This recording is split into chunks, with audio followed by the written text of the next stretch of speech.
Welcome to No Compromise, where faith and reason fuse in conversation. Qu'ils sont beaux les pieds. Hello, Johnny. Hello, my love. Hello, everyone. Hope it's been a great week for everyone. Too much news going on here, right? Well, yeah, lots of personal things going on, I suppose, but we're handling them, and by God's grace, we will get through everything, and hopefully all will work out to His glory. Right. And pray for us. Yeah. Okay. Another thing that's been going on is you've been assembling your first ebook to post on Amazon, right? Right. And you've been giving me a timetable in which to get it done, and I've been pretty much blowing it off because of all the other things that we've had to get accomplished That's in true. this last couple weeks. Yeah, but it should be done very soon. I mean, it's almost completely ready. You're just editing. So C.S. Lewis's essay, Historicism, is the topic for this week. Okay, and you can listen to that essay being read without commentary on our Simple Gifts podcast. And John, did you put the links? You put the links in the description, right? Righto. Okay, so this is going to be our last on our series of C.S. Lewis essays, right? It's the last in this first group. I don't know exactly where I we'll see. go from here with the Mhm. Christian Atheist. We'll probably return to C.S. Lewis essays at one point, Yeah. but I don't know when. The next thing, I guess, on the agenda is to publish the David C. Smalley interview, Okay, all right. and All then right, that'll and then give we us can some talk time about that. to figure out where to go next. Right. All right, so let's begin this one as we've been doing in the previous essays with the background information. So it's entitled Historicism. Right. It was written by C.S. Lewis, October of 1950. 1950, yes. Mhm. So we know what was going on in the world at that time. Right. The So it's war was essentially over. the same historical period that we've been talking about all along. Yeah. The middle of the 20th century. hmm And World War II was over. Korean War. the Korean War was beginning. This was a period of great conflict within the leftist ideology hmm of both European and the American intellectual circles. Socialism was really prevalent at this time, hmm and everyone was pretty much buying into all of the Marxist ideas. Right. And we had not yet found out how utterly deplorable the Soviet Union had become Yeah. because of Marxism. Yeah. And the other experiments in Marxism were just beginning. Yeah. So what do you think C.S. Lewis was seeing in his academic world? Well, Lewis, of course, was seeing all the same things we talked about before, hmm what we would call the prevalence of Hegelian thinking Yeah. in the world. And Lewis himself seemed to be slightly less aware of how pervasive that was becoming and how much it was traceable back to Hegel. But later in this essay, you're But in going this essay, I was actually fascinated to see how much Lewis did get of Hegel. Right. Okay, so let me start this essay with this. He that would fly without wings must fly in his dreams. Right, Samuel Taylor Coleridge. And Lewis uses this to introduce the essay Historicism. Exactly. Okay, he begins his essay by defining historicism. Could you read that definition? Lewis says, opening the essay, I give the name historicism to the belief that men can, by the use of their natural powers, discover an inner meaning in the historical process. That definition sounds Gnostic. Yeah, Gnosticism is actually a good thing to bring up because it's a claim to knowledge that most men don't have. Yeah. So Gnosticism, of course, was one of the major heresies being battled in the early church. Okay. It was a claim to know more than divine revelation had given us. So that kind of leads us to what historicism is, right? Let's clarify how Lewis differentiates historians and historicists. Okay, so moving on a little bit farther into the essay, what I mean by a historicist is a man who asks me to accept his account of the inner meaning of history on the grounds of his learning and genius. And then moving down just a little bit further into the essay, Lewis makes the point that historians, people who study history, quote, may certainly infer unknown events from known ones. They may even infer future events from past ones. Prediction may be a folly, but it is not historicism. A historian may interpret the past in the sense of reconstructing it imaginatively, making us feel, as far as may be, what it was like, and in that sense, what it meant to a man to be a 12th century villain or Roman equus. And here's the point. Yeah. What makes all these activities proper to the historian is that in them, the conclusions, like the premises, are historical. The mark of the historicist, on the other hand, is that he tries to get from historical premises conclusions which are more than historical, conclusions metaphysical or theological, or, to coin a word, atheological. So then a historicist looks at history and thinks he can know it and explain it to all humanity. Right? An historicist actually claims that he understands the meaning Right.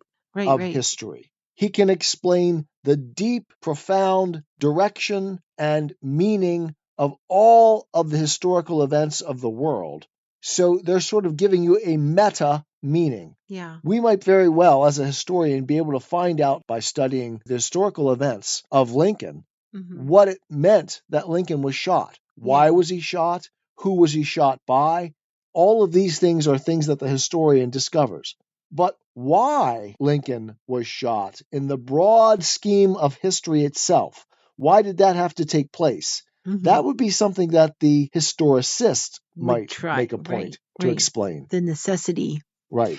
And that's actually a really important term, the term necessity. Because as Lewis points out in the essay early on, there's a distinction between what the historian means by necessity and what the historicist means by necessity. Could you explain the difference? Could you tell us the difference? I can try to. Okay. And this actually takes us back to, of course, Hegel. Like, how about if you give us an example, like, how about with the assassination of Archduke Ferdinand in World War I? Okay, so if we look at the events of the shooting of Archduke Ferdinand in World War I, the historian would try to build a logical case as to the importance of this event in the actual occasion of World War I, how it came about, that this event took place logically necessitated that some other event took place, and so forth. And they build a logical case that's all about history. Right. How would the historicist talk about it?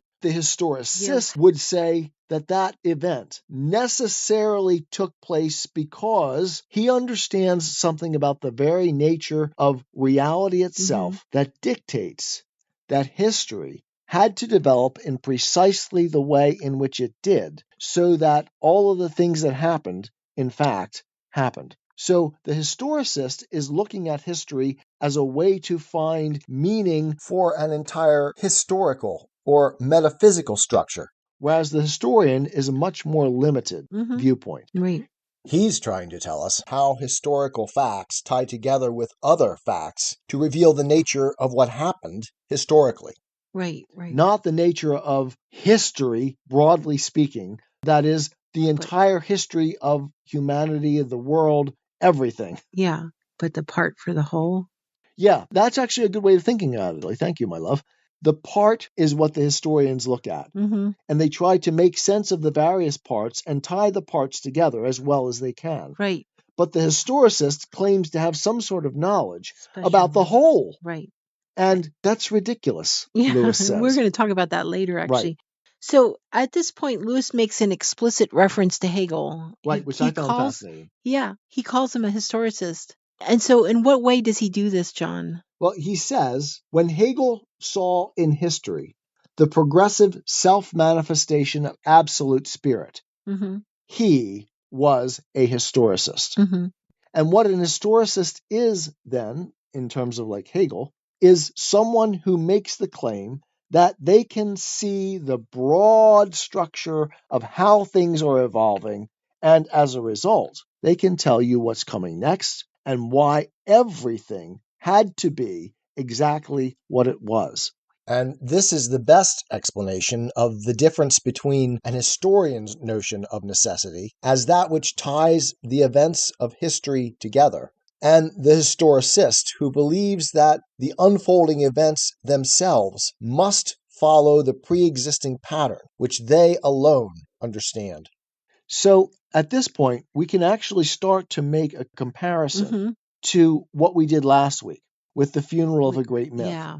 Because there we said Lewis declared the death of the myth way too prematurely. Yeah. Right? And that it's going on now, that Right. this particular myth that he's talking about, the myth of evolution, is one that is alive and well and with us today. Didn't you say last week it was sick on its deathbed? Right. That But it maybe revived. that maybe at the time Lewis was looking at it, it was Mhm. having some intellectual troubles in the academic community. Yeah, but it definitely But revived. it definitely revived and came back full force. And this has died. Historicism has died. Historicism, however, is probably more readily amenable to pronouncing a death sentence on than was the myth of evolution. So it should be the funeral of historicism. The funeral of historicism would have been a better choice. Yeah. So, although in Hegel, and if you listen to my series, you'll find that I talk, and I'd have to remember explicitly exactly all the things that I've talked about. Yeah. But I don't think I made much reference to Hegel as an historicist No. in our No, I don't remember you. in our presentations on Hegel. No. It was a very important part of Hegelian philosophy. But remember when we talked about what happened with Hegelian philosophy? It began to fragment into parts. Well, when the fragmentation happened, we started to evolve towards postmodernism. Yeah. And Jean-François Lyotard is famous for saying that he defines postmodernism as incredulity towards meta-narratives. And that's the idea that you can know everything from having examined the structure of history. Right. Hegel was, in many ways, the last of the great meta-narratives, Yeah. although Marx is in good contention for that place.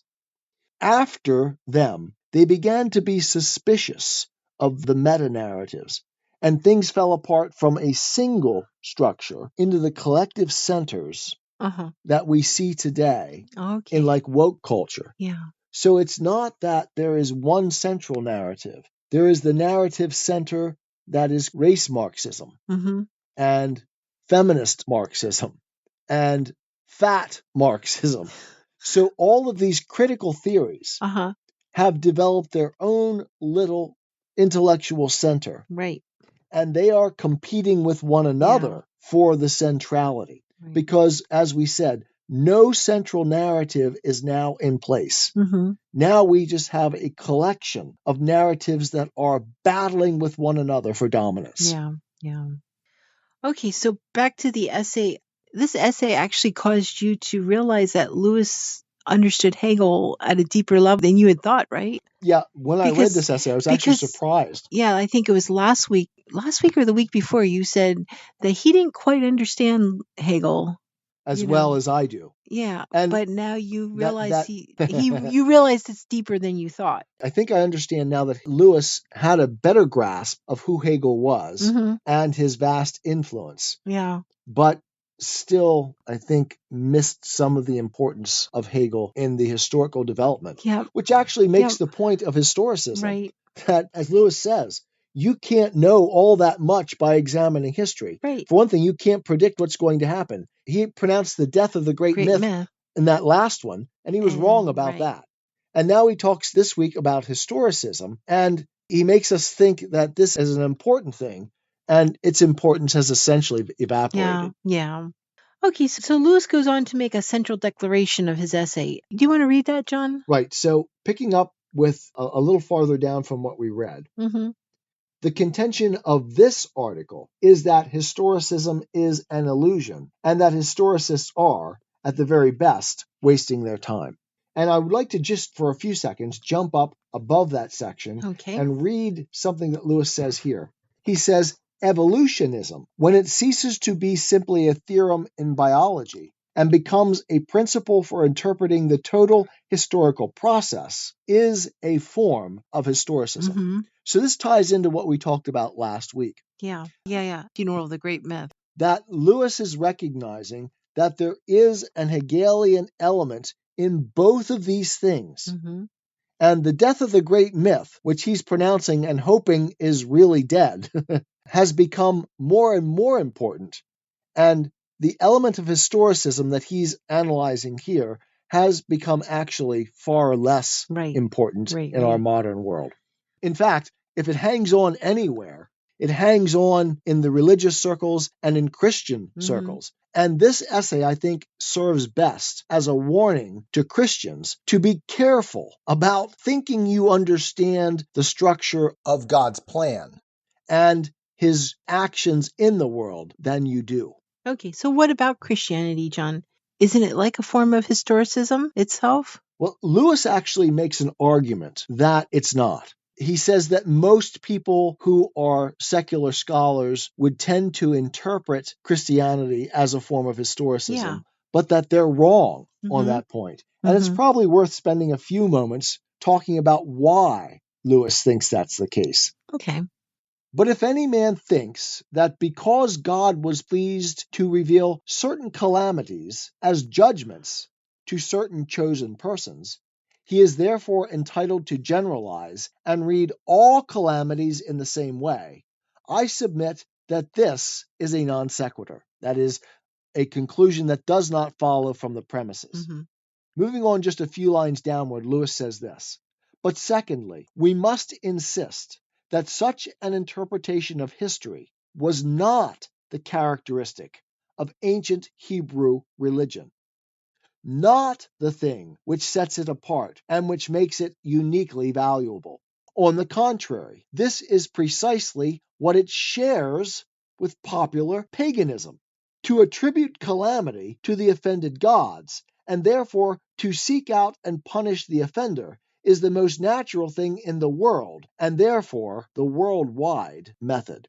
And I can't help but think here of the piling on by the Christian church when the AIDS epidemic broke out, that this was the judgment of God. I think that's a dangerous thing. And you and I have talked about another element of this, how Christians often tend to read the Bible and think that they have end times prophecy all sewn up. Left behind. Yeah. They got it all figured out and they know where it's going.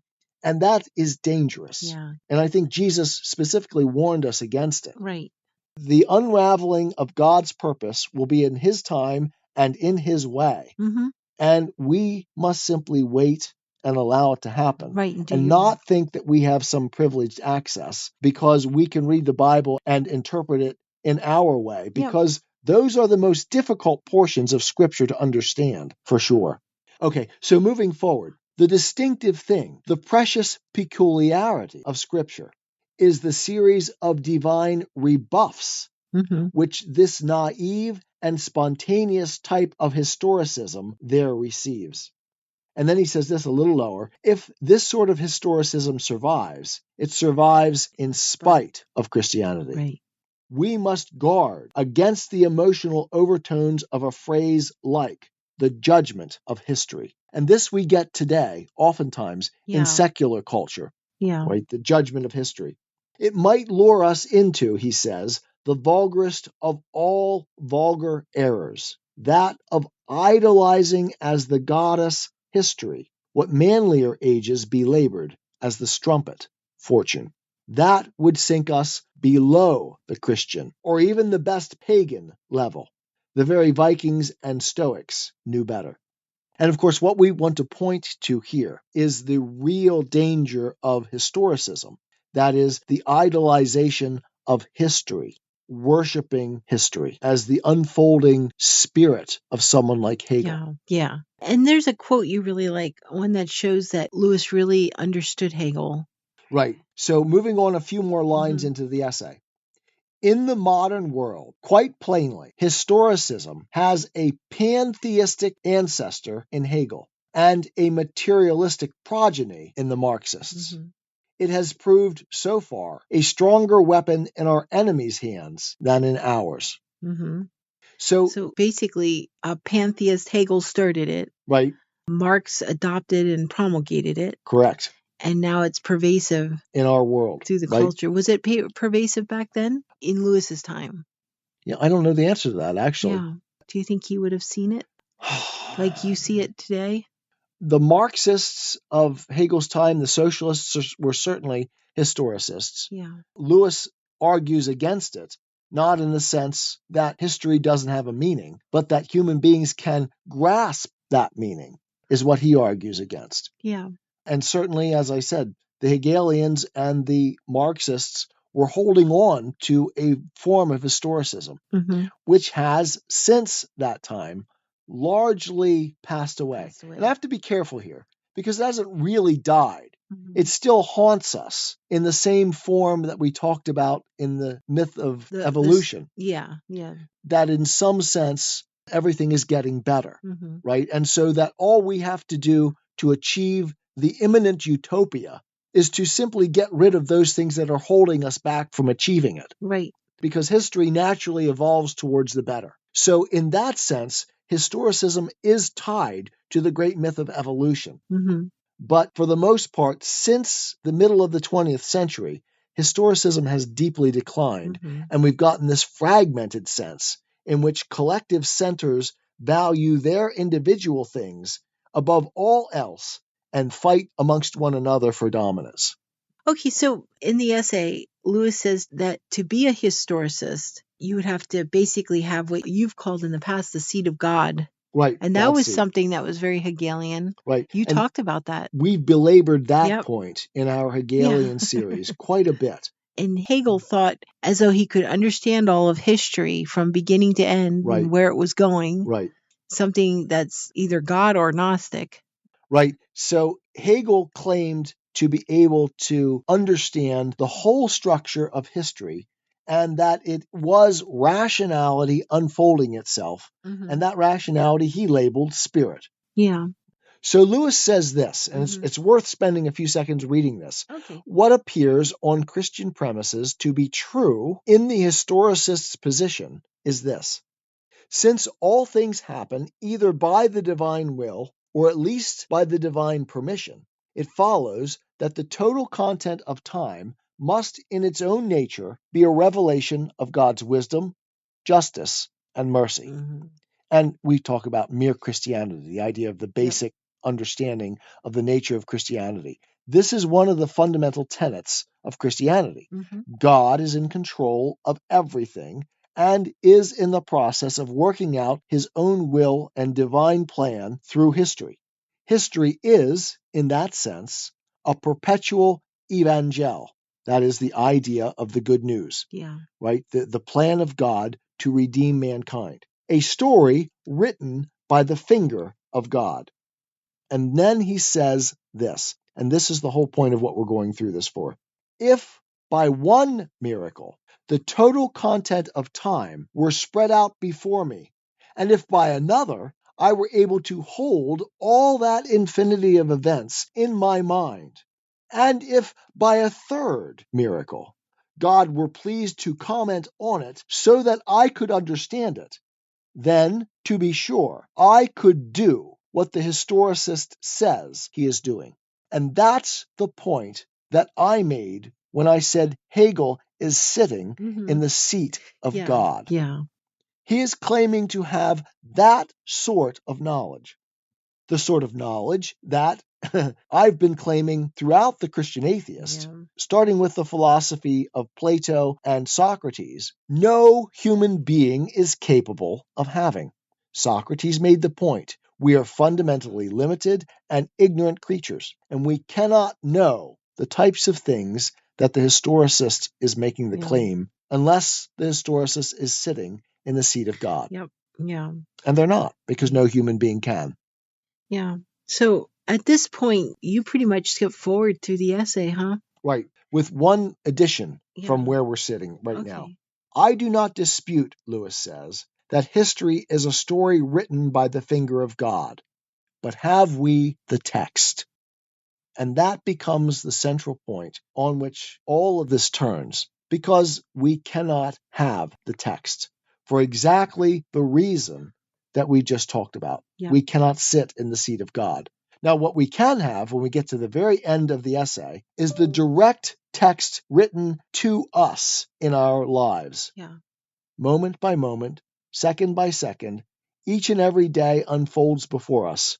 And that is part of the story that God is writing. And I think, as Lewis makes the point in the Chronicles of Narnia, Each one of us has a peculiar story, a peculiar approach that God brings to us that is meant for us Mm-hmm. and not for anyone else. Right. And so each story is unique, but that only gives us access to our story. And as Aslan said to Aravis, and as Aslan said to Shasta in The Horse and His Boy, every person is told only their own story. And it is the story that is unique to us, the story that God gives to us.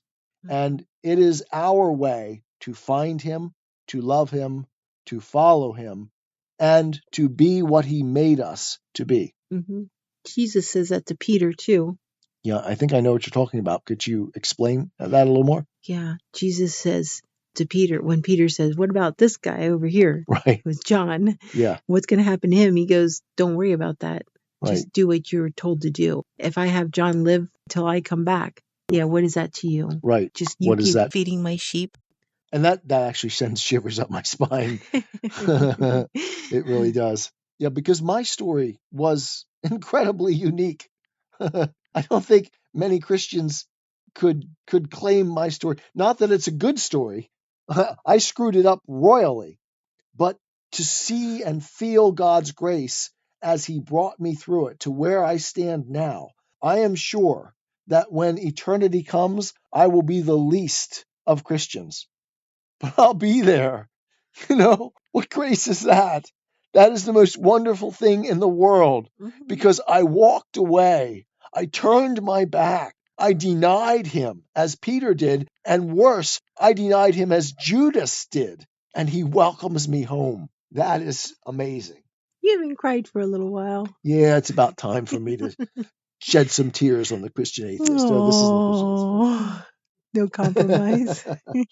Okay, so let's skip forward in the essay Okay. where you make the case that historicism causes us to routinely take the part for the whole, right? Why do you say that? Okay, so to bring this point home, let me read just a little bit again from the essay. Okay.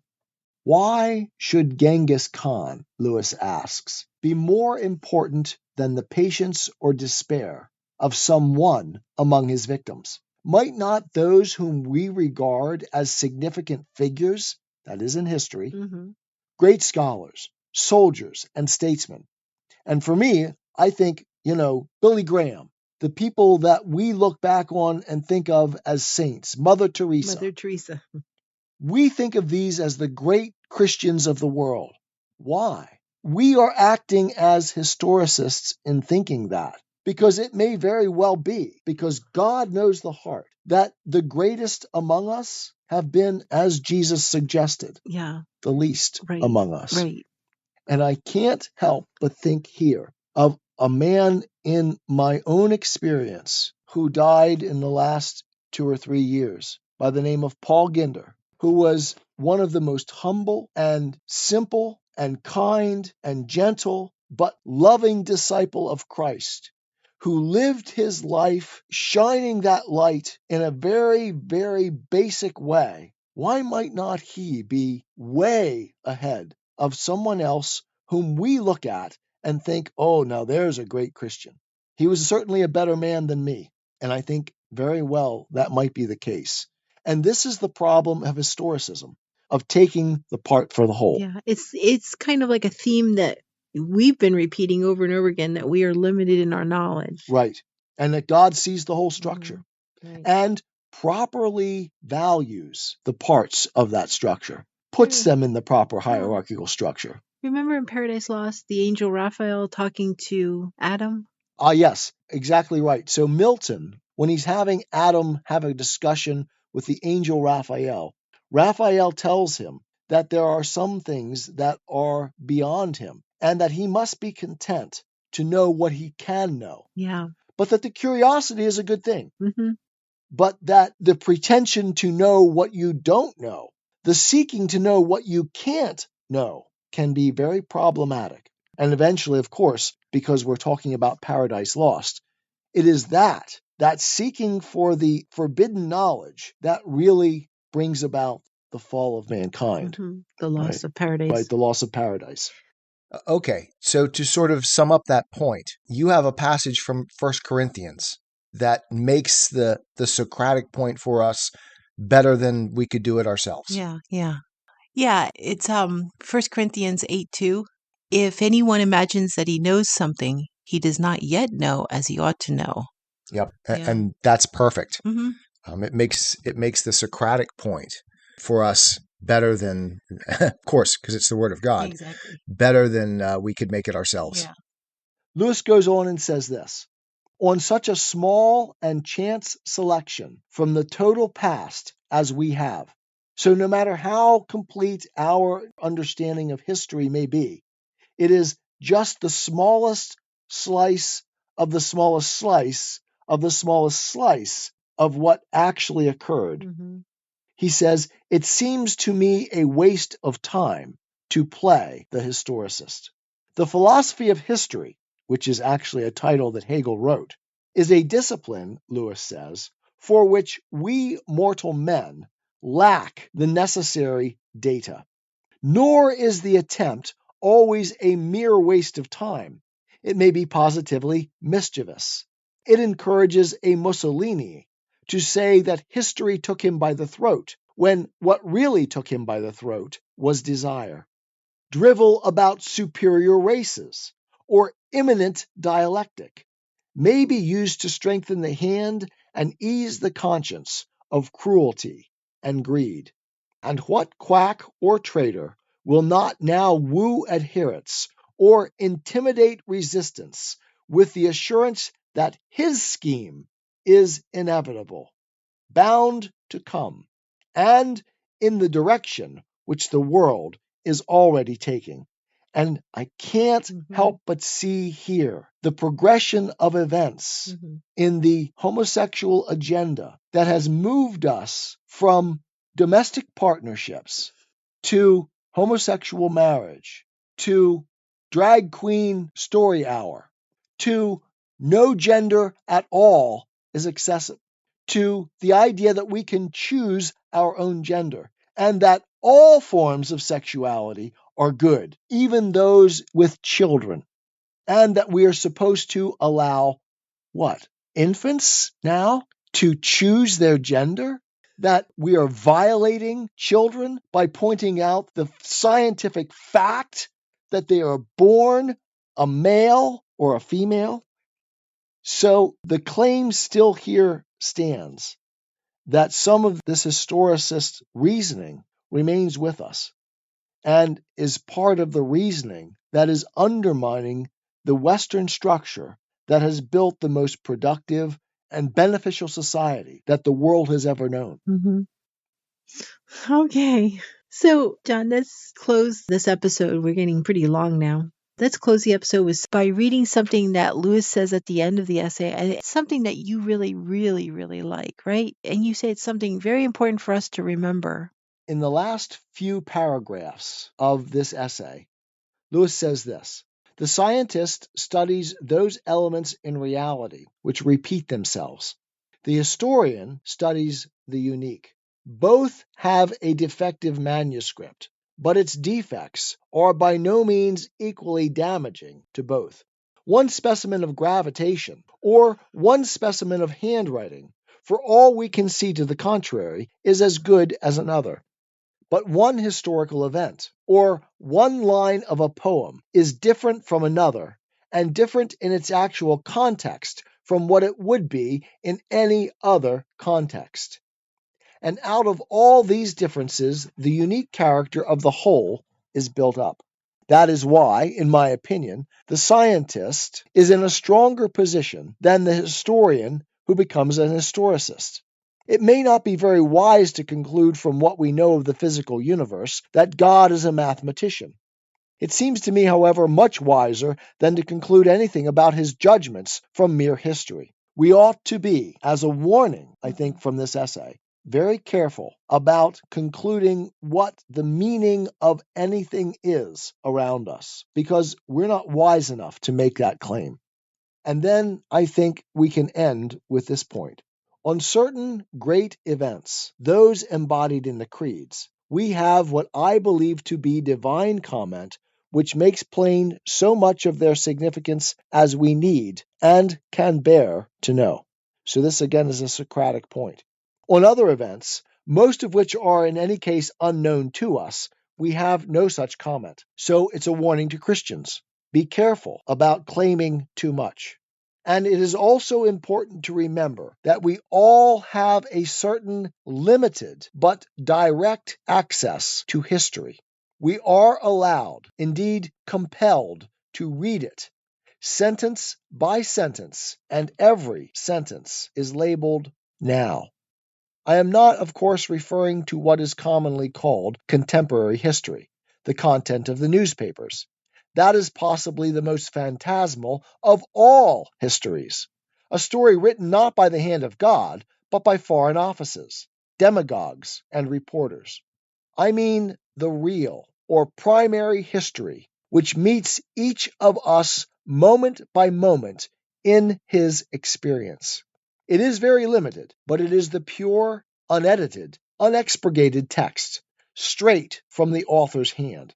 We believe that those who seek will find comment sufficient whereby to understand it in such degree as they need.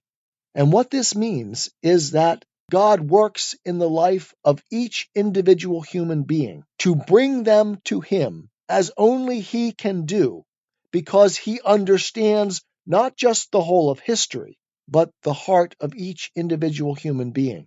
And He is speaking to each and every one of us. We need to open our hearts to Him and invite in the mind of Christ, the life of Christ, to redeem us from our own failures, our own limitations. And then we'll end with this phrase, and that therefore God is every moment revealed in history. That is, in what MacDonald called the holy present, where, except in the present, can the eternal be met. That's great, John. That ends this week's discussion. Don't forget, everyone, to check out the links in the description for the different things that John mentioned. Okay, so if you're listening to us through our YouTube channel, we'd love for you to subscribe. I try to keep notifications to a minimum. We have all our Simple Gifts stuff on there too. So it's not just the Christian Atheist and listening to us, it's also John reading the classics, which are absolutely vital. I often get the question from Christians and others, what should I read? Well, I think the best thing to read is everything in the Western tradition, because all of it, including those things that challenge the Christian position, are worth reading, because all of them point us to God. All of them cause us to use our intellects, our rationality, which God has given it to us, and to think about these things more clearly. And I believe that when you do that, you are on the way that leads to truth. And all of those ways lead to Jesus. Right. So if you don't have time to read it yourself, you can listen to John reading it. I've read it for you. Right. Without commentary, too. Okay, so thank you for joining us. Hope you're having a great week. And if you have any questions, anything you'd like to discuss, any episode ideas, leave us a comment. We'd love to hear from you. And John always answers everybody. As he spends a lot of time answering everybody. As always, if you want to buy us a cup of coffee, you can use the link in the description for that as well. So, well, we'll see you next week. And thanks again for listening. And I love you, John. And I love you, my dear. I am a Christian, with the searching and skeptical mind of an atheist. I don't want to believe anything that isn't true. I know both sides of the looking glass, and I know them with open eyes. I choose Christ's side. I invite you to join me from wherever you stand before the looking glass. That's this week's episode. Thanks for listening, and remember, you can have your religious cake and eat it too. You can have reason, respect for science, a 21st century worldview, and be a Christian.